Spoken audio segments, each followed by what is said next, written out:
โอเคนะครับก็วันนี้เราจะมาพูดต่อนะครับในเรื่องนี้นะครับยังไม่จบนะฮะ So today is part 2 of the sermon that I began to present last week. ผมบอกว่าเรื่องวันสะบาโตเนี่ยมันเป็นเรื่องที่เราจะพูดกันไม่รู้จบเลยนะครับ The Sabbath is a topic that can be talked about in an ongoing way. เพราะว่า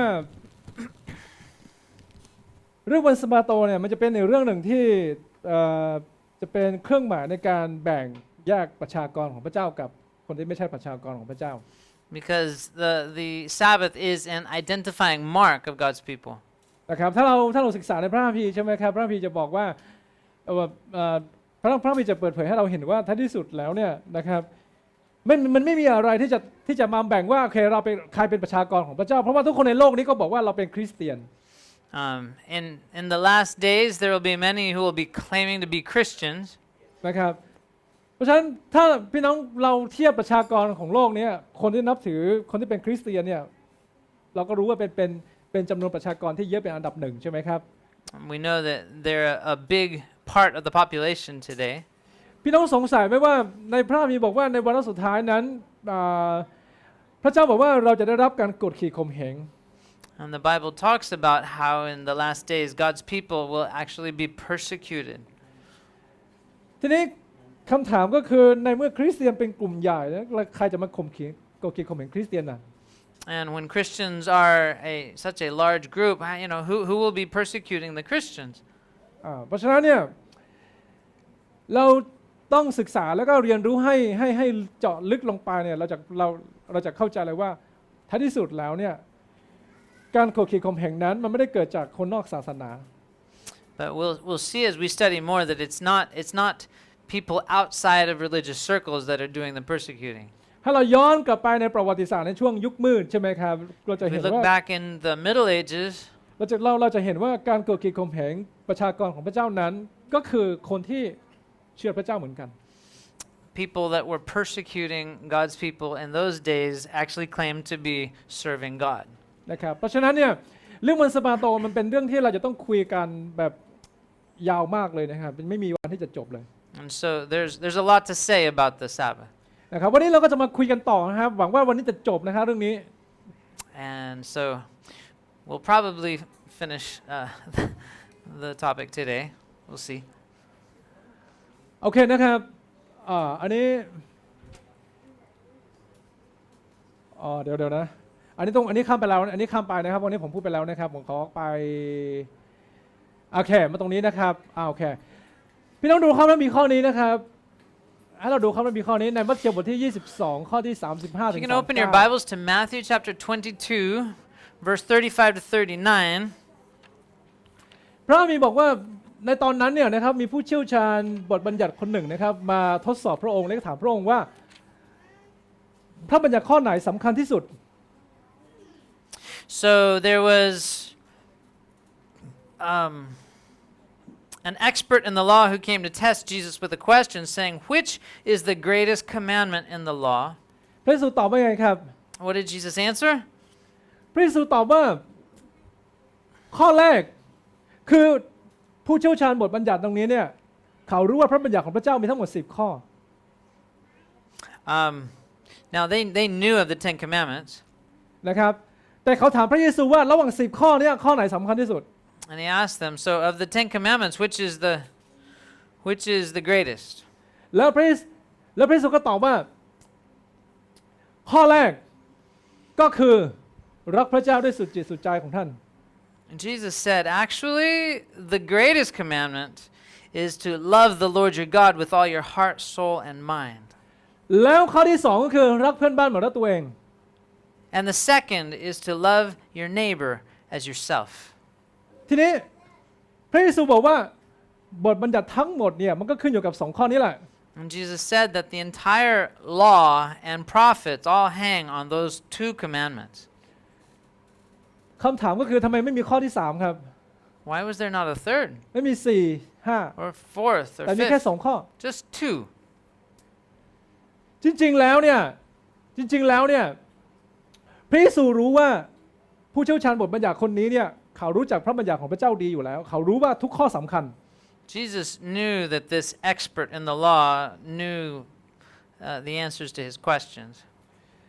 แต่เขาต้องการที่จะทดสอบพระเยซูเท่านั้น He just wanted to test Jesus. พระเยซูไม่จำเป็นที่ต้องมาอธิบายบอกว่าข้อ1 2 3 4 5 6 7 8 9 10นั้นมันสำคัญยังไงพระเยซูไม่จำเป็นต้องอธิบายอย่างนั้น Jesus didn't have to lay them all out one by one. แต่พระเยซูสรุปย่อเลยครับโอเคข้อที่1รักพระเจ้าด้วยสุดจิตสุดใจของท่าน But Jesus said, "Love the Lord your God with all your heart, soul, and mind." ข้อที่2รักเพื่อนบ้านเหมือนรักตัวเอง And then love your neighbor as yourself. นี่เป็นข้อพระบีข้อ1ครับที่คริสเตียนยุคใหม่ผมบอกว่าพระเจ้าไม่เอาพระบัญญัติ10 ประการแล้ว Now, many of our Sunday believing friends say that these are the only 2 commandments that are really left, and that the 10 commandments are no more. พระเยซูตั้งพระบัญญัติใหม่ขึ้นมามีแค่2ข้อ They said Jesus established 2 new commands. That's it. รักพระเจ้ากับรักเพื่อนบ้านจบ Love God, love your neighbor, done. คำถามก็คือ The question is, รักพระเจ้ารักยังไง how do you love God? พระเยซูอธิบายคำว่ารักพระเจ้าด้วยสุดจิตสุดใจสุดความคิดของท่านเนี่ยคำนี้เนี่ยเป็นการอธิบายในลักษณะของอะไรครับนามธรรม Okay, so these are basically, what do I say? มันไม่ใช่การ Namatham. นามธรรมก็คือเป็นลักษณะของการยังไม่ใช่การปฏิบัติ Yeah, they're like intangible principles of God's law. ครับเพราะฉะนั้นเนี่ยเราจะต้องมาดูว่าโอเคพระเยซูบอกว่ารักพระเจ้าสุดจิตสุดใจเนี่ยความหมายของพระคัมภีร์ข้อนี้รักยังไง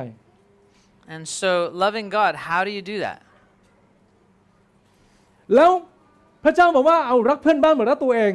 รักยังไง Loving your neighbor, how do you do that? ทีนี้ถ้าเราพูดกันแค่นี้เนี่ยเราไม่รู้วิธีที่จะรักพระเจ้าใช่ไหมครับเราไม่รู้วิธีรักเพื่อนบ้านใช่ไหม So, how do you love God? How do you love your neighbor?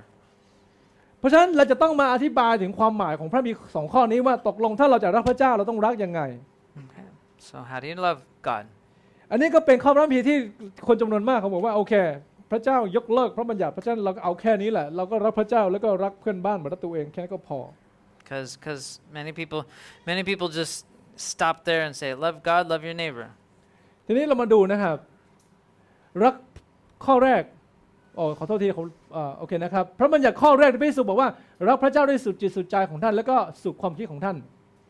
So when Jesus said, love God with all your heart, mind, and soul, ฝั่งนี้เป็นอะไรครับฝั่งนี้เป็นนามธรรมทางขวาทางซ้ายมือเป็นนามธรรมฝั่งซ้ายเป็นรูปธรรม okay, the theoretical, say namatam, คือรูปธรรมคือ not concrete.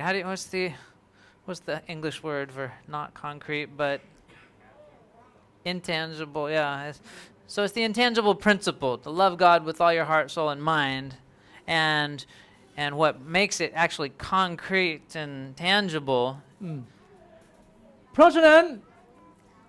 ถ้าเราจะต้องมาอธิบายว่าเราจะรักพระเจ้ารักยังไงเราต้องมาดูฝั่งนี้ครับข้อพระบัญญัติ10 ประการข้อ1 ถึง 4 is the 10 commandments, numbers 1 through 4. ถ้าผมรักพระเจ้าใช่ไหมผมรักพระเจ้าใช่ไหมผมมีพระเจ้าอื่นหรือเปล่า So if I love God with all my heart, soul, and mind, will I have other gods before Him? แน่นอนถ้าผมรักพระเจ้าผมจะไม่มีพระเจ้าอื่นใช่ไหม If I love Him, really, I won't have other gods. ถ้าผมรักพระเจ้าเหมือนกับข้อนี้ที่พระเยซูพูดเนี่ยผมจะทำรูปเคารพสำหรับตนไหม Will I make idols or images to bow down and worship? หลายๆคนบอกว่าผมรักพระเจ้านะแต่ในขณะเดียวกันผมก็ยังมีพระเจ้าอื่น Some ยัง people, ทำรูปเคารพสำหรับตน yeah, other people do, but they're not doing so in according to God's law. ถ้าผมรักพระเจ้าผมจะใช้ชื่อของพระองค์ไปในทางที่มันเสื่อมเสียไหม If I love God with all my heart, am I going to use His name inappropriately? และที่สำคัญข้อที่4ครับถ้าผมรักพระเจ้าผมจะรักษาวันสะบาโตของพระองค์ไหม Will I keep His commandment, keep His law, เพราะฉะนั้น keep the อันนี้ Sabbath. คือคำอธิบายพระคัมภีร์พระบัญญัติ10 ประการข้อ 1-4 เป็นคำอธิบายข้อแรกของพระเยซูว่ารักพระเจ้ารักยังไง And so basically, the first 4 Ten Commandments explain what it means to love God with all your heart, soul, and mind. ครับเพราะฉะนั้นถ้าเราบอกว่าผมรักพระเจ้าแต่ว่าผมไม่รักษาวันสะบาโตอย่างนี้เราจะอธิบายความรักนั้นว่ายังไง So if we say we love God, but we're not keeping these commandments, we're not keeping the Sabbath, what can we say about that? มันก็เหมือนกับเวลาเราคุยเรานัดแฟนใช่ไหมเรามีแฟนกันเรานัดแฟนบอกว่าโอเควันเสาร์เราไปเจอกัน So we could make an example and say, suppose you had a girlfriend or a spouse and you had an appointment that you were going to meet. แล้วเรานัดวันเสาร์นะว่าเราเจอกันวันเสาร์ So we're gonna come here. We're gonna meet on Saturday. เราบอกว่าโอ้ยเรารักกันมากเลยเราชอบกันเรารักกัน And we say, oh, I love them so much. แล้วเรานัดวันเสาร์ปรากฏว่าพอวันเสาร์เนี่ยแฟนของเรามารอเรา And so on that Saturday, our boyfriend girlfriend is waiting for us. สมมติว่าเรานัดกัน10 โมงเช้า10 โมงเช้าวันเสาร์10 โมงเช้า Suppose we had an appointment at 10 a.m. และแฟนของเรามารอเรา10 โมงเช้า and our boyfriend girlfriend is waiting for us. บางคนปรากฏว่าพอถึงวันเสาร์แล้วเบี้ยวนัดปรากฏว่าเขาไม่ได้ไปพบแฟนของเขาในวันเสาร์ And one, let's say it's us. We missed the appointment. หรือว่าบางคนก็ไปวันเสาร์เหมือนกันแต่ว่าไปเที่ยงวัน Or maybe we go but we don't go at the right time and we come say it. พี่น้อง noon. คิดว่าถ้าเรานัดแฟนแบบนั้นเนี่ยแล้วเราไปเจอวันหลังแล้วเราไปเจอแฟนเนี่ยเขาจะรู้สึกยังไงครับ If we kept such an appointment like that, what would that make our boyfriend or girlfriend feel like? เขาก็จะบอกว่านี่คุณเธอเนี่ยไม่รักฉันจริงอ่ะ They would think, you really don't love me if you're คุณโกหก standing me ฉั up น like that, lying to me like that. เรานัดกันแล้วว่าเราจะเจอกันในวันเสาร์ We have an appointment. We would meet together on Saturday. ฉันมาแต่เธอไม่มา I came, but you didn't come. ถ้าที่สุดแล้วมันก็จะเป็นการอธิบายให้เราเห็นเลยว่าอีกคนหนึ่งนั้นไม่ได้รักจริง And so, it would show that the love was not as deep. พี่น้องจะเห็นว่าเรื่องเวลาเนี่ยเรื่องเวลาเป็นเรื่องที่สำคัญมาก So, time is very important. นะครับเพราะฉะนั้นเวลาเรานัดกับใครเนี่ยเวลามันจะต้องเป๊ะครับ And if we have an appointment with those that we love, we need to keep those appointments. มันก็เหมือนกันเพราะฉะนั้นถ้าเรารักพระเจ้านะถ้าเรารักพระเจ้าเหมือนอย่างที่พระเยซูบอกว่ารักพระเจ้าด้วยสุดจิตสุดใจเนี่ยเราจะต้องอะไรครับรักษา1-4 ข้อนี้ And so if we love God with all our heart, soul, and mind, we will keep these 4 commandments here. นี่จะเป็นการแสดงให้เราเห็นว่าเรารักพระเจ้าจริง And that's the concrete demonstration of our love to God. แล้วสำหรับคนที่บอกว่าเรารักพระเจ้าด้วยสุดจิตสุดใจแต่ว่าเราไม่ได้สนใจคำอธิบายตรงนี้เนี่ยเราจะเรียกว่ายังไงครับเราจะเรียกว่ารักพระเจ้าจริงหรือเปล่า But if we say that we love God in an abstract form, but we don't show it in concrete ways, then ทีนี้เรามาดูข้อที่2ครับข้อที่ now let's look at the second most important ข้อที่ commandment that 2คือรัก Jesus เพื่อนบ้านเหมือนรั mentioned. กตัวเอง The one that says, love your neighbor as yourself. คำถามก็คือรักยังไง How do you do that in concrete ways? รักยังไงแค่เราบอกว่าเอ้ยผมรักคุณนะผมรักคุณแค่นี้หรือเปล่าหรือว่ามีอะไรมากไปกว่านั้น Is it just something that you say? อ๋อผมรักคุณมากเลยนะโอ้โหรักคุณเท่าฟ้าเลยเนี่ยรักคุณเท่าแผ่นดินเลย I love you to the sky. I love you more than the land beneath my feet. มีผู้ชายคนหนึ่งเขาบอกกับแฟนบอกว่าผมรักคุณมากทีเดียว There was a guy who told his girlfriend that he loved her so much. ต่อให้ข้ามน้ำข้ามทะเลข้ามภูเขากี่ลูกผมจะไปหาคุณให้ได้ Said if I had to cross rivers, land, and sea to come to you, I would. แต่คืนนี้ฝนตกคงไปไม่ได้ But today it's raining, so I can't go. อันนี้ความรักหรือเปล่า What kind of love is that? อันนี้รักกันจริงหรือเปล่าไม่ใช่ใช่ไหมครับ That's ข้ามน้ำข้ามภูเขาจะทำได้แล้วแค่ฝนตกทำไมไปไม่ได้อะใช่ไหม Said I would cross land, earth, and sky to go and see you, but the rain prevents the visit. เพราะฉะนั้นถ้าเราจะมาอธิบายคำว่ารักเพื่อนบ้านเหมือนรักตัวเองเนี่ยเราต้องเอา6ข้อนี้มาอธิบายว่ารักพระเจ้ารักเพื่อนบ้านรักยังไง And so commandments numbers 5 through 10 are the concrete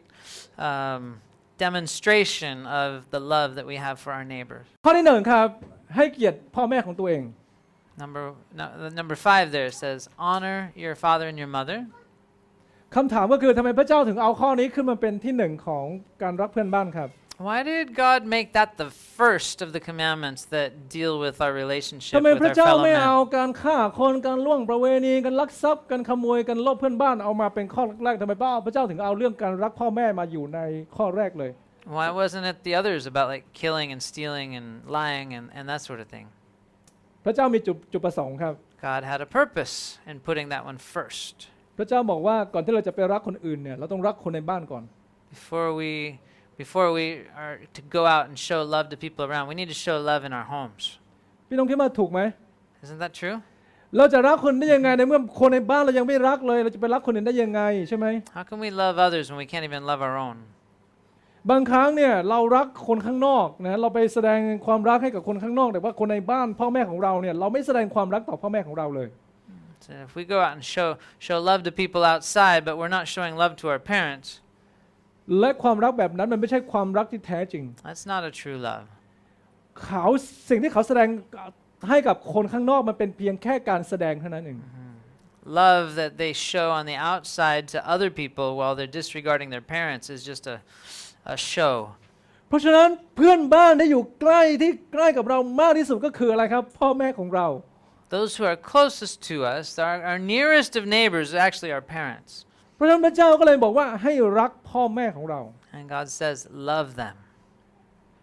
นะครับเพราะฉะนั้นอันนี้เป็นสิ่งที่สำคัญมากถ้าเรารักพ่อแม่ไม่ได้เราไม่ต้องไปคิดรักใครข้างนอกเลย It's very important. If we can't love our own family members, we can't love the outsiders in truth. นะครับข้อต่อมาครับอย่าฆ่าคนถ้าเรารักเพื่อนบ้านเราก็อย่าอะไรครับอย่าไปฆ่าเขา If we love other people, we're not going to kill them. ใช่ไหมครับถ้าเราฆ่าเขาแสดงว่าเราอะไรครับเราไม่รักเขา If we kill them, we don't love them. เพราะฉะนั้นสิ่งที่จะแสดงให้เรารู้ว่าเรารู้ว่าโอเคเรารักเพื่อนบ้านนั่นก็คือเราจะไม่ฆ่าคน So loving our neighbor, we will not kill them. พระเยซูว่ายังไงพระเยซูว่าการฆ่าคนนั้นไม่ใช่แค่การเอามีดเอาดาบเอาปืนไปยิงไปแทงเขาแค่นั้น But remember, Jesus said that killing someone or breaking this commandment of killing is not just the literal act of killing them, but there's something else. การฆ่าคนมันเป็นความหมายที่มันกว้างมาก It's got a broader meaning than that. คำพูดที่เราพูดออกมาพี่น้องเคยได้ยินไหมบางคนกระโดดตึกตายเพราะคำพูดนะครับ You know that many people actually kill themselves because of painful words that they've received. เคยมีนักศึกษาคนหนึ่งนะครับเขาเป็นคนที่เป็นนักศึกษาที่เก่งมากนะครับแต่ว่าเขาเป็นคนที่อ้วน There was a very smart student. He was a little heavy set, but เขาเป็นเด็กผู้หญิงนะครับ okay, it was a girl. แล้วก็เพื่อนก็ล้อเขาว่าอ้วน And the kids at school loved to tease her about her weight. แล้วเขาก็ย้อนกลับมาดูรูปร่างของเขาเขามีความรู้สึกว่าไม่มีใครรักเขา And when she went and she was depressed, she looked in the mirror and she thought, nobody can love me. แล้วที่สุดทำไงครับเขาก็น้อยใจเขาก็ไปกระโดดตึกตาย And so in discouragement, she went and jumped off of a building. หรือว่าคำพูดที่เราพูดเราไม่ได้ระมัดระวังเราพูดแล้วทำให้คนอื่นเขาเสียใจนั่นคือการฆ่าคนเหมือนกันที่อาจจะไม่ใช่ในกรณีของเด็กผู้หญิงคนนี้ So as we speak words that really hurt people, that is also breaking this commandment. คำพูดแรงๆที่เราพูดออกมาแล้วก็ไปกันด่าคนอื่นอะไรอย่างเงี้ยอันนี้ก็คือการฆ่าคนเหมือนกัน Yeah. Cursing another person is breaking this commandment. ทีนี้เรามาดูเขาต่อมาครับล่วงประเวณีผัวเมียเขา As for the commandment of not committing adultery, คำถามก็คือถ้าเรารักเพื่อนบ้านเนี่ยเราจะไปล่วงเกินครอบครัวของคนอื่นไหม if we really love our neighbor, are we going to go and cheat on them with their spouse or something? เราจะไม่ทำแบบนั้นใช่ไหมครับถ้าเรารักเพื่อนบ้านเราจะไม่ทำแบบนั้น If we love them, we're going to respect their family and ใช่ไหมครับ not do that. เพราะฉะนั้นข้อต่อมาครับการลักขโมย The next one, stealing. ถ้าเรารักเพื่อนบ้านเราจะไปเอาของไปหยิบของเพื่อนของคนอื่นของเพื่อนบ้านมาเป็นของตัวเองไหมครับ If we love them, are we going to steal their things? เราก็จะไม่ทำแบบนั้น Of course not. เพราะเรารู้ว่าเวลาเราไปเอาของคนอื่นมาเป็นของเราเนี่ยเขาก็จะเสียใจเหมือนกันเขาก็จะเสียใจ They would be sad to learn that we had taken their stuff. บางอย่างเขาอุตส่าห์เก็บหอมรอมริบมาตลอดทั้งชีวิตเพื่อจะได้สิ่งนี้แต่ว่าอยู่ๆเราไปเอามาเป็นของเราซะงั้นเลยแล้วเขาที่สูญเสียสิ่งนั้นไปเนี่ยเขาจะรู้สึกยังไงใช่ไหมครับ So after they've worked so hard to acquire whatever they have and we were just to go and take it, how would that make them feel? ผมจำได้เมื่อหลายปีที่แล้วนะครับตอนนี้อยู่กรุงเทพ I remember when I was in Bangkok, พี่ชายของภรรยา my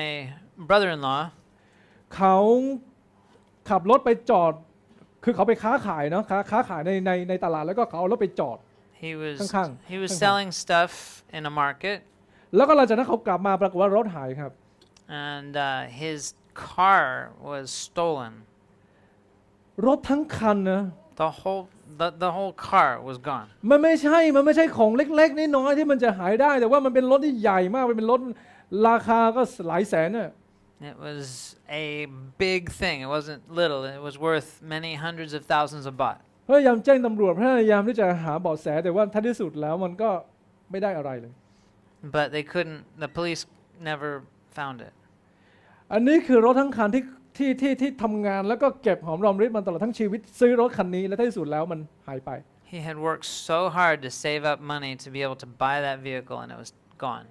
เพราะฉะนั้นถ้าเรารักเพื่อนบ้านเราก็คงไม่ไปขโมยของคนอื่นใช่ไหมครับ If we love other people, we're not going to steal their ข้อที่ things. 9ครับถ้าเรารักเพื่อนบ้านเราจะไปใส่ความเท็จให้กับเพื่อนบ้านไหม And if we love our neighbor, are we going to go and lie about them and be a false witness regarding ทั้ง them? ที่เพื่อนบ้านของเราเนี่ยเขายังไม่ได้ทำผิดเลยเพียงเพราะว่าเราไม่ชอบเขาแล้วก็ไปใส่ความให้กับเขา We just don't like our neighbor, and so we just make up a story that is against them.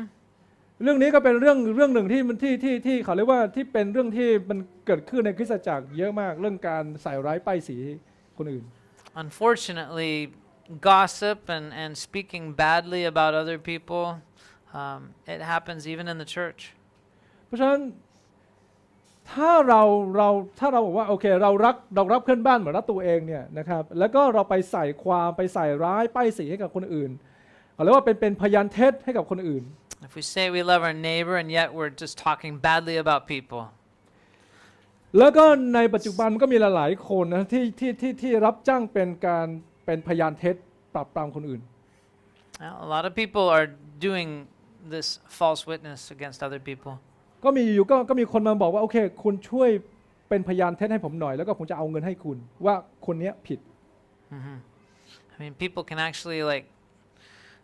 make agreements with each other and say, okay, I'm going to go and accuse this person. I need you to support me as a witness, okay? And I'll give you some money to do that. ในพระคัมภีร์เราก็เห็นใช่ไหมครับในพระคัมภีร์เราจำเรื่องราวที่การเป็นเขาเรียกว่าการเป็นพยานเท็จใส่ร้ายได้ไหมครับเราจำเรื่องของนาโบทได้ไหมนาโบท Remember, there's a story about Nabal and นาโบทกับอาหับ Nabal in the time of Ahab, King Ahab. อาหับอยากจะได้สวนของนาโบท So Ahab wanted to have the land that belonged to Naboth. แล้วยาซาเบลก็เลยบอกว่าไม่เป็นไรเดี๋ยวข้าจัดการให้ And Jezebel said, oh, no problem, I'll get it for you. ยาซาเบลก็เลยจัดตั้งคนถอย2 คนแล้วก็เอานาโบทขึ้นมาอยู่ตรงกลางแล้วก็ใส่ร้ายนาโบทว่านาโบทนั้นสาปแช่งพระเจ้าสาปแช่งกษัตริย์ And so she hired 2 people to falsely accuse Naboth of cursing God and cursing the king. ท้ายที่สุดแล้วเขาก็เอานาโบทไปแล้วฮะเอาไปประหารชีวิตใช่ไหมเอาหินขว้างตาย And so they hastily executed him on those false charges. มันยุติธรรมสำหรับนาโบทไหมมันยุติธรรมสำหรับนาโบทไหม Was that just? Was that right? นาโบทเป็นคนดีเป็นคนยุติธรรมแต่ว่านาโบทมาตายด้วยข้อกล่าวเป็นการเป็นพยานเท็จใส่ร้าย Naboth was a good man, but he was executed on false charges. เพราะฉะนั้นถ้าเรารักเพื่อนบ้านเราคงไม่ใส่ร้ายป้ายสีเพื่อนบ้านใช่ไหมครับ If we do not, if we love our neighbor, we're not going to do that. ข้อที่10ครับถ้าเรารักเพื่อนบ้านเหมือนรักตัวเองเนี่ยนะครับเราก็อย่าโลภของที่เป็นของเพื่อนบ้าน And number 10, if we love our neighbor as we love ourselves, we're not going to desire their stuff. เวลาเราเห็นเพื่อนมีนู่นมีนี่นะครับแล้วก็มีโทรศัพท์แพงๆมีบ้านสวยๆมีนู่นแล้วก็เราก็อยากได้เหมือนเขา If we see our neighbors and they have nice house, nice car, nice phone and stuff, และความอยากได้ตรงนี้เนี่ยมันเกิดความโลภความทะเยอทะยานที่อยากจะทำให้มันได้เพื่อที่จะได้สิ่งนั้นมาเป็นของตัวเอง and then we covet it. That's just it's a self-centered act of pride in ourselves, ท้ายที่สุดแล้วมันก็นำไปเลยครับนำไปสู่การลักขโมย and that can lead us to break the other commandments. หรือว่านำไปสู่ Theft. การเขาเรียกว่านำไปสู่การฆ่ากัน Or even to murder. โดยเฉพาะในหมู่พี่น้องที่แย่งสมบัติกัน That happens a lot in families, unfortunately, in regards to inheritance. เวลาพ่อแม่ตายแล้วพ่อแม่ทิ้งสมบัติเอาไว้ให้กับลูกหลานเยอะแยะมากมายพ่อแม่ยังไม่ได้แบ่งมรดกนะครับแต่ไม่มีมรดกกองไว้ตรงนั้น So when parents die and they haven't clearly set out a will that divides their assets, then the children come and fight over it. แล้วก็ต่างคนต่างอยากได้สิ่งนั้นมันเป็นของตัวเองในที่สุดแล้วแบ่งไม่ลงตัวกันในที่สุดแล้วก็อะไรครับฆ่ากัน And that can end up in brothers and sisters killing each other. เพราะฉะนั้นถ้าเรารักเพื่อนบ้านเราก็คงไม่อยากได้ของคนอื่นใช่ไหมครับ If we love our neighbors, we are not going to covet their stuff. เพราะฉะนั้นสิ่งที่พระเยซูอธิบาย2ข้อนี้เนี่ยก็คือว่าพระบัญญัติข้อไหนสำคัญที่สุดเนี่ยพระเจ้าบอกว่ารักเพื่อนบ้านเหมือนรักตัวเองรักพระเจ้าแล้วก็รักเพื่อนบ้าน And so when Jesus gave this statement saying that loving God with all your heart, soul, and mind and your neighbor as yourself are the two most important commands, คำพูดของพระเยซูไม่ได้แปลว่าพระบัญญัติ10 ข้อพระเจ้าทิ้งนะครับพระเจ้าไม่ได้ยกเลิก Jesus was not saying that the 10 commandments are no longer valid. ถ้าพระบัญญัติของพระเจ้ายกเลิกไปแล้วแน่นอนแหละครับเราก็ฆ่าคนได้นะครับใช่ไหมแล้วก็กราบไหว้รูปเคารพได้ If the 10 commandments were no longer in effect, then all of these things could happen. นะครับเพราะฉะนั้นสิ่งนี้แหละคือสิ่งที่อธิบายในรูปของรูปธรรมให้เราเห็นถึงการกระทำ And so these are the concrete acts of the abstract principle of loving God and loving your neighbor. เพราะฉะนั้นการแสดงความรักมันต้องเกิดจากอะไรครับเกิดจากการกระทำไม่ใช่คำพูด Loving is proven through actions. เพราะฉะนั้นคำพูดหวานๆคำพูดแบบกินใจเนี่ยบางทีมันอาจจะไม่ได้มีความรักอยู่ข้างในเลยก็ได้ Sweet words are not necessarily proof that one loves another. ผมเชื่อว่ามันด้วยความที่ว่าเราเป็นมนุษย์เนี่ยบางครั้งเราอยากจะฟังคำพูดหวานๆใช่ไหมคำพูดดีๆหวานๆแล้วก็เรารู้สึกสบายใจมาก Of course, we all like those sweet words. แต่ในขณะเดียวกันเมื่อเราพูดหวานแล้วขอให้เราอย่าลืมที่จะกระทำตามด้วยนะฮะ But after you've spoken your sweet words, make sure that you put them into practice. ส่วนตัวผมนะผมไม่ใช่เป็นคนพูดหวานนะผมเป็นคนพูดแข็งมากนะครับ I'm not a sweet talker. I speak นะครับ pretty เพราะฉะนั้น directly. จะใช้คำว่าผมรักคุณนะผมรักเธอนะผมทำไม่เป็นนะผมพูดไม่เป็นนะฮะคำนี้ No, don't look for me to be coming around saying, "Oh, I love you." นะครับแต่ว่าสิ่งที่เราจะทำก็คือสิ่งที่เราจะแสดงออกนั่นคือการกระทำ But I will try to demonstrate my love for you through my actions. นะครับเพราะฉะนั้นเนี่ยขอให้เราอย่าลืมในเรื่องของการกระทำเมื่อเราพูดถึงความรักอย่าลืมในเรื่องของการกระทำ So don't forget that actions speak louder than words in regards to love. ทีนี้เราไปต่อนะครับจริงๆแล้วเป้าหมายของวันนี้ก็คือเรื่องของวันสะบาโตนะแต่ว่าเรามาดูตรงนี้นิดหนึ่งนะครับ Now in Acts chapter 20 verse 7, พระมีบอกว่าวันอาทิตย์เมื่อเราทั้งหลายประชุมการทำพิธีหักขนมปังเปาโลก็กล่าวสั่งสอนเพราะว่าวันรุ่งขึ้นจะลาจากพวกเขาไปแล้วท่านกล่าวยืดยาวไปจนถึงเที่ยงคืน we read here that on the first day of the week, believers came together to break bread.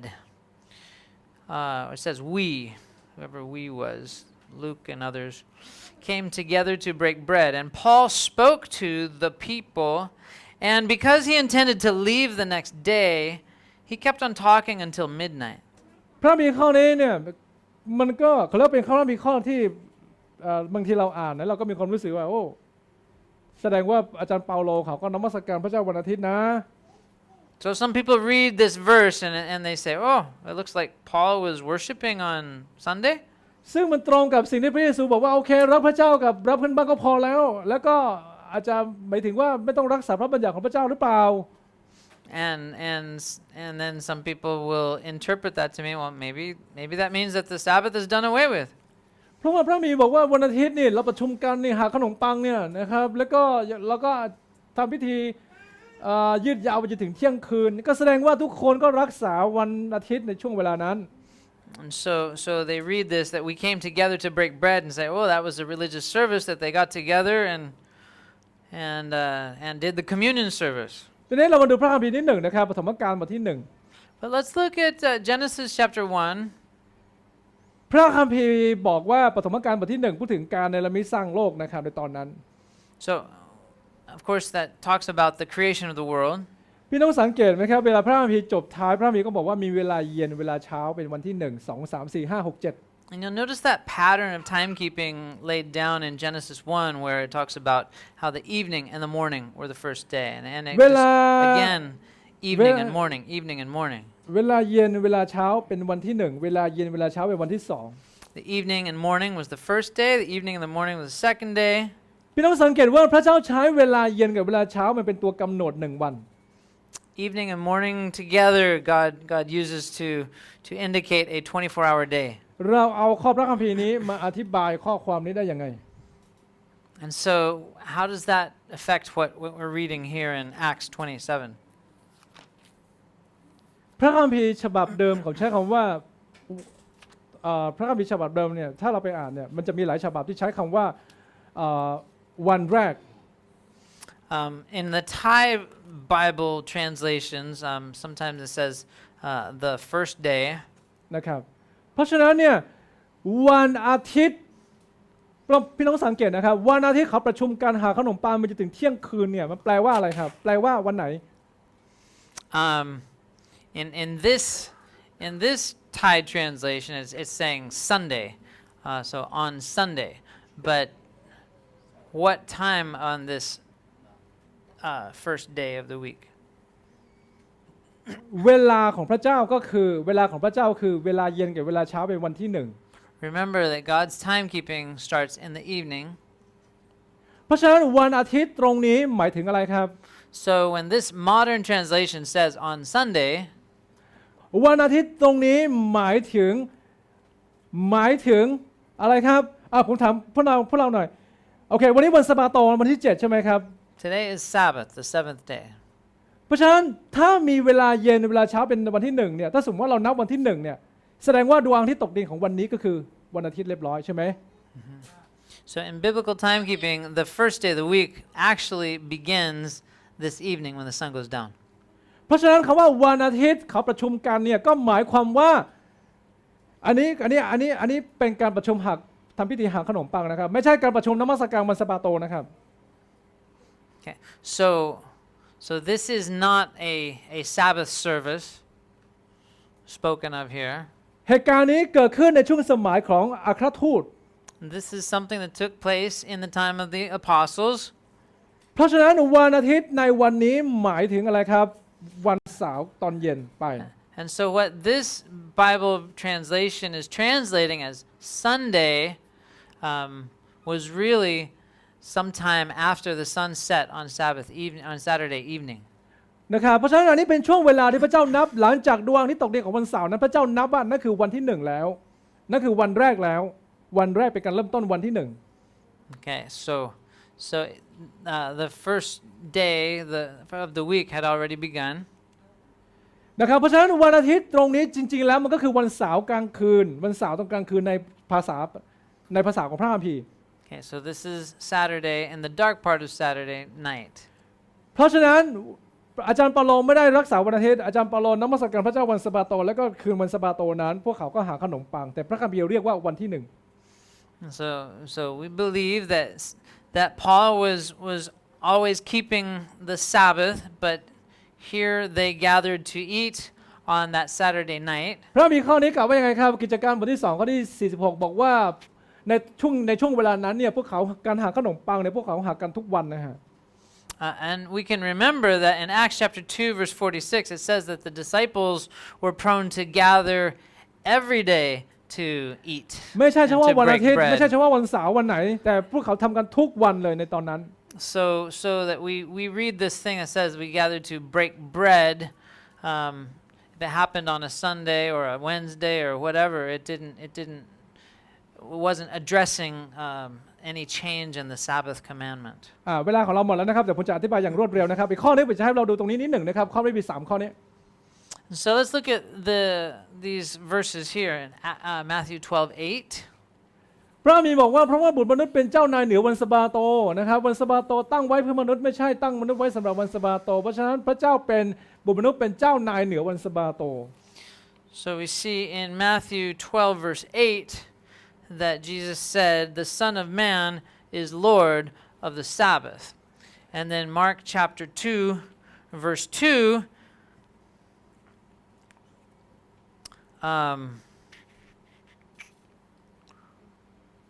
Mark 2 ทำไมข้อ27อ่ะ Mark 2:27อาจจะตกเลข7ไปนะ Then he said to them, the Sabbath was made for man, not man for the Sabbath. So the Son of Man is Lord even of the Sabbath. พระมีไทยแปลว่าพระเจ้าบุตรมนุษย์เป็นเจ้านายเหนือเป็นเจ้าเป็นใหญ่เหนือวันสะบาโต แปลว่าไงครับ So what does it mean that the Son of Man is Lord of the Sabbath? เวลาเราอ่านข้อพระมีข้อนี้ก็บอกโอ้พระเจ้าเป็นเจ้านายเหนือวันสะบาโตเพราะว่าถ้าอย่างนั้นพระเยซูก็ละเมิดวันสะบาโตได้เราก็ละเมิดวันสะบาโตได้เพราะว่าพระเยซูก็เด็ดเข้าในวันสะบาโต Some people say, well, Jesus as Lord of the Sabbath was breaking the Sabbath commandment all over the place, and so we as followers we can break the Sabbath too. พระเยซูไม่เคยยกเลิกวันสะบาโต But Jesus never did away with the Sabbath. แต่มันมีเหตุการณ์หนึ่งที่ผู้สาวกเด็กรวมเข้าในวันสะบาโต There was a time when his disciples were accused of breaking the Sabbath because they were plucking heads of grain as they were walking through a field. แล้วพวกเขาเข้าใจว่าพระเยซูยกเลิกวันสะบาโตเรียบร้อย And so some people today, Christians today, think that through standing up for his disciples doing that Jesus was indicating that the Sabbath was no longer important. แต่พระเยซูมาอธิบายบอกว่าพระบุตรมนุษย์เป็นเจ้าเป็นใหญ่เหนือวันสะบาโตเนี่ยจริงๆแล้วความการแปลตรงนี้นะบางครั้งเราอ่านเนี่ยเรางงครับเราสับสนเรางงกับคำนี้ภาษาไทย But in the Thai language it can be confusing as people read Jesus is Lord over the Sabbath คำนี้มันไม่ได้แปลว่าพระเจ้าเป็นนายหรือก็ว่าใหญ่เหนือวันสะบาโตไม่ได้แปลอย่างนั้น It's not saying that God is or that Jesus was greater than the Sabbath ใช่เพราะว่าถ้าเราจะเอาคำนี้มาแปลเป็นภาษาอังกฤษก็คือว่าที่อาจารย์พูดเมื่อกี้คือพระเยซูยิ่งใหญ่กว่าวันสะบาโตเพราะฉะนั้นเมื่อพระเยซูยิ่งใหญ่กว่าวันสะบาโตก็วันสะบาโตก็ไม่มีค่าอะไรสำหรับพระเยซู Some people reading it, interpreting like that makes them think that the Sabbath is just a little thing and that Jesus is the biggest thing. คำแปลที่มันถูกต้องก็คือบุตรมนุษย์เป็นเจ้านายแห่งวันสะบาโตเป็นเจ้าแห่งวันสะบาโต Yes, it's not that he's like so big and meaning the Sabbath by contrast is not important, but it's saying Jesus is the Lord of the Sabbath. ใช่ the Lord of the Sabbath ซึ่งแปลภาษาไทยก็คือพระเจ้าเป็นอะไรครับเป็นพระเจ้าแห่งวันสะบาโต He's the Lord, the God of the Sabbath. เพราะฉะนั้นภาษาไทยแปลข้อนี้เนี่ยทำให้เราอ่านแล้วก็เหมือนว่าอะไรครับเหมือนว่าวันสะบาโตไม่มีค่าแล้ว But for the Thai translation it makes it feel like the Sabbath has no value. ความหมายของพระมีข้อนี้ก็คือว่าวันสะบาโตกับพระเยซูนั้นแยกออกจากกันไม่ได้คืออันหนึ่งอันเดียวกัน But the Sabbath and the Lord of the Sabbath, they go together. พวกเราดูคำอธิบายนะครับคำอธิบายพระคัมภีร์ก็อธิบายผมลืมใส่ข้อพระคัมภีร์ขอโทษทีนะครับ So there's a verse here that Pastor forgot the reference. ดูเฉพาะตรงที่ผมไฮไลท์นะครับ But วันสะบาโตของพระยาเวห์เห็นไหมฮะวันสะบาโตของพระยาเวห์มันก็เป็นคำเดียวกันที่บอกว่าพระเยซูเป็นอะไรครับเป็นเจ้าแห่งวันสะบาโตคืออันเดียวกัน So when Moses was talking to the Israelites about the manna, he told them that today you're to eat this food because this is the Sabbath of the Lord. มันเป็นความหมายคล้ายๆกัน It means the same thing. เพราะฉะนั้นมันไม่ได้แปลว่าพระเจ้าใหญ่กว่าวันสะบาโตเพราะฉะนั้นวันสะบาโตเนี่ยเป็นสิ่งที่พระเจ้าตั้งขึ้นเองนะครับ For sure, God established the Sabbath. ทีนี้เราไปต่อนะครับผมว่าโอเคอันนี้เนื่องจากเวลาหมดแล้วนะครับผมจะข้ามไปนะ Okay, so our time is running out, so I'm going to just skip over a few verses here. นะครับหลังจากพระเยซูแล้วเนี่ยนะครับก็มีการรักษาวันสะบาโตเยอะแยะมากมายนะในกิจการพี่ต้องไปอ่านก็จะเห็นข้าทูตก็นมัสการพระเจ้าในวันสะบาโตเนาะนะครับแต่ว่าผมจะข้ามไปเรื่อยๆนะครับ So we read in the book of Acts how many times that the disciples or the apostles were going to the synagogues and worshiping and teaching about Jesus. อย่างกิจการบทที่18ข้อที่4บอกว่าเปาโลสนทนาธรรมในธรรมศาลาทุกวันสะบาโต And Paul's practice was to teach and preach in the synagogues every Sabbath. ใช่ไหมครับ Acts 18:4 says. คำถามก็คือโลกใหม่เนี่ยโลกใหม่ที่เราจะไปอยู่เนี่ยยังจะมีสะบาโตอยู่หรือเปล่าโลกใหม่ที่จะไปอยู่แผ่นดินสวรรค์ So in the new world and then that God makes new, will we be keeping the Sabbath? วิวรณ์บทที่11ข้อที่19บอกว่าพระวิหารของพระเจ้าเปิดออกนะครับแล้วก็ในวิหารนั้นมีหีบพันธสัญญาของพระองค์อยู่ในนั้น In Revelation chapter 11 verse 19,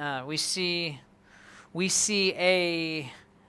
vision where John looks up into heaven and he sees the Ark of the Covenant. คำถามก็คือ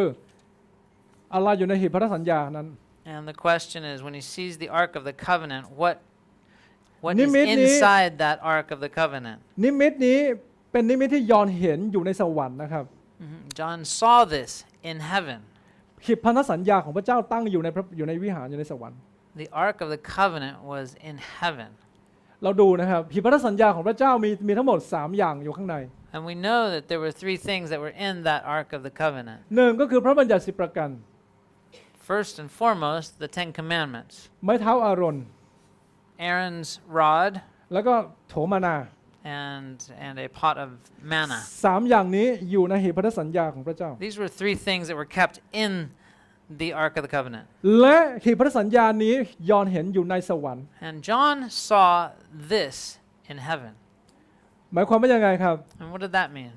หมายความว่าพระบัญญัติของพระเจ้าเนี่ยมันมีอยู่ที่นั่นแล้วก่อนที่พระเจ้าจะมาให้กับมนุษย์เนี่ยมีอยู่ที่นั่นแล้ว It means that God's law is in heaven too. ไม่ใช่ว่าพระเจ้าเพิ่งจะมาเอาให้พวกอิสราเอลที่ถิ่นทุรกันดาร Not just something that had value for Israel in the wilderness or in Israel alone. ซึ่งมีมาก่อนแล้วก่อนที่จะมีมนุษย์เนี่ยพระบัญญัติของพระเจ้ามีก่อนแล้ว We know that God had a law that governed all of heaven from the beginning of time. นี่คือเหตุผลที่ว่าทำไมยอห์นถึงมองเห็นหีบพันธสัญญาของพระเจ้านั้นอยู่ในอะไรครับอยู่ในวิหารในสวรรค์ครับ So we know that God's law is in that Ark of the Covenant that John saw in heaven. เดี๋ยววันหลังถ้ามีเวลานะเราก็มาอธิบายความหมายที่อยู่ในหีบพันธสัญญานะครับมีทั้งหมด3สิ่งนะครับ And there are 3 things that we could really dig into and learn from this. เรามาดูฮีบรูนะครับฮีบรูบทที่4 But let's look at Hebrews chapter 4 verse 9 through 11. พี่น้องอ่านพระคัมภีร์พี่น้องเจอข้อพระคัมภีร์นี้ไหมครับฮีบรูบทที่4ข้อที่9ถึง11 Have you read this before? Hebrews chapter 4 verse 9 through 11. พระคัมภีร์บอกว่าฉะนั้นจึง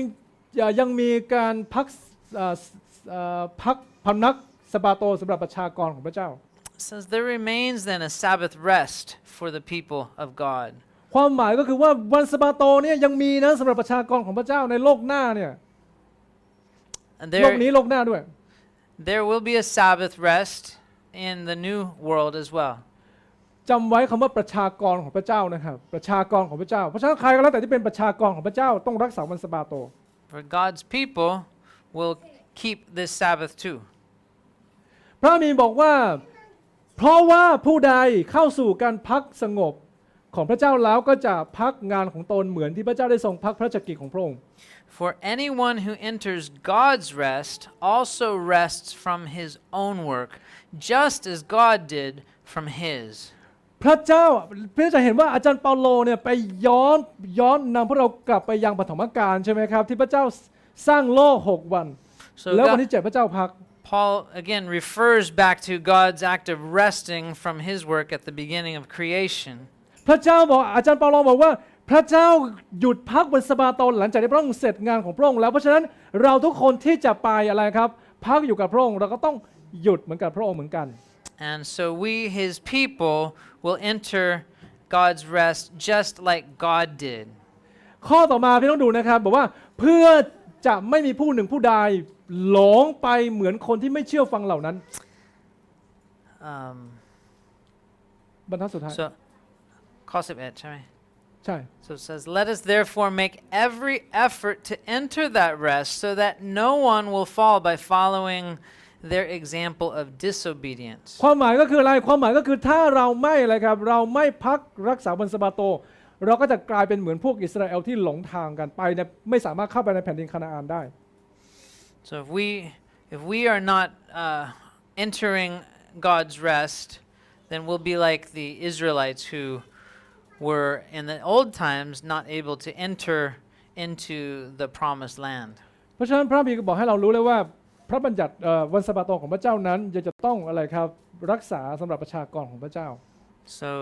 the Ten Commandments are still in effect for God's people. พี่น้องครับคนยิวเนี่ยนะครับเขาไม่มีชาติมาเป็นพันกว่าปีเขาไม่มีประเทศอยู่เป็นพันกว่าปี The Jewish people have not had a land of their own for thousands of years. แต่ทำไมเขายังรักษาความเป็นยิวอยู่ได้จนถึงทุกวันนี้ But how can they hold on to their identity as Jews in spite of the fact that they don't have ถ้าเป็นพวกเราเนี่ย they did not have a land of their own for so long. ถ้าเป็นพวกเราเนี่ยถ้าเราไม่มีแผ่นดินอยู่เนี่ยเราสิ้นชาติไปแล้วครับเราสูญเสียเอกลักษณ์ของเราไปแล้ว If we Thai people did not have a land that was our own for that long, we would have been swallowed up by other nations and identities, and we would no longer be Thais. มันไม่มีเหตุผลอย่างอื่นเลยที่ทำให้คนยิวนั้นยังเป็นยิวอยู่ทุกวันนี้ There's one thing that really keeps the Jews as Jews. นั่นก็คือวันสะบาโตครับ The Sabbath. ยิวไปอยู่ที่ประเทศไหนยิวรักษาวันสะบาโต No matter where they are throughout the world, they're keeping the Sabbath. วันสะบาโตเป็นสิ่งที่ยิวเคร่งครัดมากแล้วก็ถือปฏิบัติได้อย่างเคร่ง Sabbath is something that they follow very strictly. ความเป็นจริงแล้วถ้าเราจะกล่าวให้ถูกก็คือไม่ใช่ยิวรักษาวันสะบาโตยิวไม่ใช่ยิวรักษาวันสะบาโตความเป็นจริงถ้าเราจะพูดให้มันถูกก็คือยิวไม่ได้รักษาวันสะบาโต So we can say that the Jews were not keeping the Sabbath, แต่วันสะบาโตรักษาคนยิว but the Sabbath was keeping the Jews. เหมือนกันถ้าเรารักษาวันสะบาโตถ้าเราให้เกียรติวันสะบาโตวันสะบาโตจะรักษาเราให้เป็นมีเอกลักษณ์ของพระเจ้าอยู่ And if we keep the Sabbath will keep us in the identity and the character of God. เพราะฉะนั้นสิ่งที่สำคัญมากนะครับวันสะบาโตจะเป็นสิ่งที่จะรักษาเราให้เรายังคงสัตย์ซื่อกับพระเจ้า So if we keep the Sabbath will keep us, and we can. เมื่อไหร่ก็ตามที่เราทิ้งวันสะบาโตเมื่อนั้นเราก็กลับไหว้รูปเคารพ But if we stop keeping the Sabbath, then we, like Israel, will turn away to other gods. เพราะฉะนั้นวันสะบาโตก็เปรียบเสมือนเกราะในการป้องกันและก็ทำให้เรานั้นไม่ไปซ้ายไปขวาให้เราอยู่ในทางของพระเจ้า So the Sabbath is kind of like a guardrail that keeps us on the road. พระคัมภีร์บอกว่าพระเยซูบอกว่าอย่าคิดว่าเรามาล้มล้างบทบัญญัติของผู้เผยพระวจนะเราไม่ได้มาล้มล้างแต่เรามาเพื่อให้สมบูรณ์เพื่อให้สำเร็จครบถ้วน Remember what Jesus said in Matthew chapter 5 verse 17, where he said, "Do not think that I have come to abolish the law or the prophets. I have not come to abolish them, but to fulfill them." ลูกาบทที่16ข้อที่17บอกว่าฟ้าและดินจะหายไปง่ายกว่าที่จุดหนึ่งของหนังสือบทบัญญัติจะตกไป Luke 16 verse 17 says that it is easier for heaven and earth to disappear than for the least stroke of a pen to drop out of the law. พี่น้องจะเห็นว่าพระบัญญัติของพระเจ้านั้นจะดำรงอย่างมั่นคงอย่างศิลาจะไม่มีวันที่จะหายไป The Sabbath is very firmly founded like a massive boulder. ต่อให้แผ่นดินฟ้าถล่มทลายยังไงก็แล้วแต่พระบัญญัติของพระเจ้าก็ยังจะอยู่ตั้งมั่นคงตลอดไป And whatever happens to heaven and earth, God's law will remain firm. ข้ามไปนะครับเราจะข้ามไปนะครับIn Isaiah chapter 66, พระมีบอกว่าจากวันนั้นถึงวันขึ้นค่ำนะครับและวันสะบาโตอีกถึงวันสะบาโตมนุษย์ทั้งหมดจะมานมัสการต่อหน้าเราพระยาเวห์ตรัสดังนั้น verse 23, it says, "From one new moon to another, and from one Sabbath to another, all mankind will come and bow down before me," says the Lord. พระเจ้าบอกว่าวันสะบาโตในโลกใหม่ที่เราจะไปอยู่นะวันสะบาโตของพระเจ้ายังจะอยู่ที่นั่นแล้วก็มนุษย์ทั้งชาติจะมานมัสการพระองค์ในวันสะบาโต In that new heavens and new earth that God will make, from one Sabbath to another, all mankind will come and bow down before God. ถ้าเราไม่รักษาวันสะบาโตของพระเจ้าเราไปอยู่ในสวรรค์เราจะเป็นนมัสการในวันหนึ่งพระเจ้าเรียกว่าอะไรครับ So if we go into heaven and we are not gathering with the rest of God's people on the Sabbath, พระเจ้าก็เรียกว่าอะไรกบฏ kabot, ครับ that will be an act of rebellion. พี่น้องดูในข้อที่24นะครับต่อข้อเมื่อกี้นะครับ24บอกว่าพวกเขาจะออกไปดูซากศพของผู้ที่กบฏต่อเรา They will go out. Verse 24 says that the people who gather to worship the Lord on the Sabbath will go out and look upon the dead bodies of those who rebelled against him. แปลว่าอะไรครับ What does that mean? หมายความว่าวันหลังจากที่เขานมัสการเสร็จเขาจะออกไปข้างนอกไปดูอะไรครับไปดูของผู้ที่กบฏคือคนที่กบฏก็คือเขาไม่ได้ไปรักษาวันสะบาโต So here you have this picture of believers who have been keeping the Sabbath. They come out and they're looking upon the dead bodies of those who rebelled against God. คำว่ากบฏคือใครครับกบฏเป็นใคร Who are the rebels? กบฏเวลาเราใช้คำว่ากบฏเนี่ยมันต้องใช้กับคนที่เราคุ้นเคยกันรู้จักกัน We use rebels in terms of or in relation to people that we know. ยกตัวอย่างเช่นสมมติว่าผมไม่รู้จักกับลุงนะครับไม่รู้จักกับลุงอุบล So if I had never knew Mr. Ubon, แล้วผมจะทำบางอย่างที่มันไม่ดีกับลุงเนี่ยนี่เรียกว่ากบฏไหมฮะอันนี้ไม่ใช่กบฏ and then I would do something against him after I've already known him and kind of been familiar with him, then he could call me a rebel. แต่ว่ากบฏจะใช้ก็คือจะใช้ได้ก็ต่อเมื่อลุงกับผมเนี่ยเราซีกันเราเป็นเพื่อนกัน So rebels are people who used to be on the same side, or used to be friends, used to have some kind of connection. แล้วเราทำธุรกิจร่วมกัน For example, if we work together, และผมหักหลังลุง did some business, and then I did something, behind his back and นั่นแหละคือกบฏ cheated him, that would be an act of rebellion. เพราะฉะนั้นกบฏใช้ได้สำหรับคนที่รู้จักกับพระเจ้าแล้วรู้จักพระเยซูแล้วแต่ไม่ทำตามกฎของพระเจ้า So we can only say that a rebel, somebody who rebelled against God, would be somebody who used to be on his side or used to claim some kind of relationship with him. เพราะฉะนั้นพระเจ้าบอกว่าเราจะเอาไปดูซากศพของบรรดาคนที่กบฏที่อยู่นอกกรุงเยรูซาเล็ม And so it says that God's people will go out and they will see the dead bodies of those who rebelled against him outside the city.